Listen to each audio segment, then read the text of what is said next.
Kama ni mara yako ya kwanza unatembelea chaneli yetu ya Top 5 Media, tunakuomba ubonyeze neno subscribe, kisha kwa chini itatokea alama ya kengele. Tunakuomba ubonyeze kengele hiyo ili uwe wa kwanza kupokea taarifa katika chaneli yetu. Asante.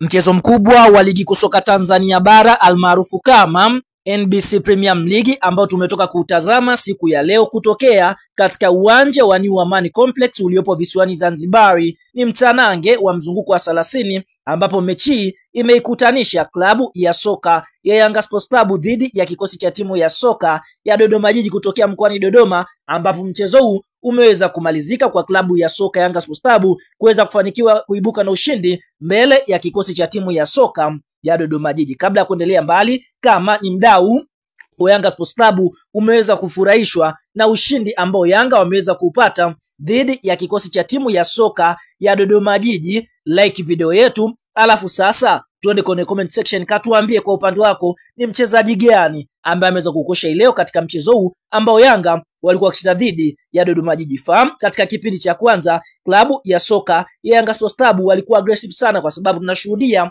katika dakika ya kwanza tu kupitia kwa mchezaji Clatous Chama akipokea pasi safi iliyopigwa na mchezaji anayefahamika kwa jina la Clement Mzize, basi kwa upande mwingine akaweza kuiandikia klabu ya soka ya Yanga bao la kuongoza, na mpaka half time klabu ya soka Yanga Sports Club walikuwa kifua mbele kwa bao 1-0. Katika kipindi cha pili Young Africans wakarejea na moto ule ule, kwa sababu dakika ya 55 kupitia kwa kiungo ambaye siku ya leo alikuwa akicheza katika eneo la kiungo mzuiaji, hapa tukaenda kumwongelea Duke Abuya, akaweza kuiandikia klabu ya soka Yanga Sports Club bao la pili. Lakini kabla mpira kumalizika dakika ya 65 tunashuhudia klabu ya soka ya Yanga Sports Club waliweza kujipatia bao lao la tatu kupitia kwa mchezaji ambaye anatokea pale pale visiwani Zanzibari, hapa tukienda kumwongelea mchezaji anaofahamika kwa jina la Ibrahim Muhammad Baka. Kwa hiyo tunaona Young Africans wamefanikiwa kuibuka na ushindi mbele ya kikosi cha timu ya soka ya Dodoma Jiji, ukiwa ni mchezo wa 29 ligi kuu ya NBC. Mpaka sasa Yanga wamecheza michezo 29, katika michezo 29 wameshinda michezo 26, huku sare ukiwa ni mchezo mmoja wakipoteza michezo miwili. Young Africans amefunga mabao 79 huku yeye akiruhusu mabao 10. Goal difference ni mabao 69 wakiwa na pointi 79 katika nafasi ya kwanza ya msimamo wa ligi kuu ya NBC. Kumbukwe kituo kinachofuatia ni mechi ambayo itakwenda kuchezwa ya mwezi huu wa 6 tarehe 25 siku ya Jumatano dhidi ya watani wao wa jadi ambao ni Simba Sports Club. Kama Yanga akifanikiwa kuibuka na ushindi mbele ya Simba Sports Club, basi moja kwa moja watakwenda kuutwaa ubingwa wa ligi kuu ya NBC kwa msimu wa mwaka 2024 2025. Kwa hiyo watu wengi wanasubiria kuona mchezo huo ni matokeo gani ambayo yatakwenda kupatikana kati ya Yanga dhidi ya Simba, kwa sababu mshindi yoyote yule ndiye ambaye atakwenda kuubeba ubingwa msimu, kwa sababu tofauti ya alama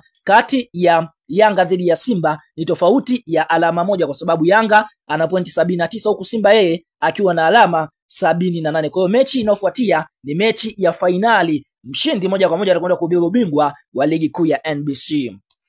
Yes bwana, mara baada ya mchezo wa Yanga Sports Club na kikosi cha timu ya soka ya Dodoma Jiji kumalizika na klabu ya soka Yanga kuweza kutoa dozi nene, dozi ya mabao 5-0 kupitia meneja habari na mawasiliano wa klabu ya soka Simba, ambaye naye pia siku ya leo alikuwa na mchezo dhidi ya kikosi cha timu ya soka ya Kagera Sugar, mchezo ambao Simba wamebuka na ushindi wa bao 1-0 kupitia meneja habari na mawasiliano wa Simba. Ameweza kupigia kijembe kizito. Cha kwanza ameweza kuyaposti matokeo ambayo Simba wameweza kuyapata dhidi ya kikosi cha timu ya soka ya Kagera Sugar, kisha kwa chini akaandika the end, kwamba ni mwisho. Kwa hiyo inasisitiza kwamba huenda ukawa ni mchezo wa mwisho kwa klabu ya soka Simba, kwa kile kinachodaiwa kwamba huenda wasipeleke timu tarehe 25 ya mwezi wa 6 mwaka 2025. Kwa hiyo kijembe chake ndio hicho the end, akimaanisha kwamba huo ndio mwisho, either ni mechi ya mwisho kwa kucheza nyumbani au ni mwisho wa msimu wao. Nini maoni, mtazamo kwa hiki ambacho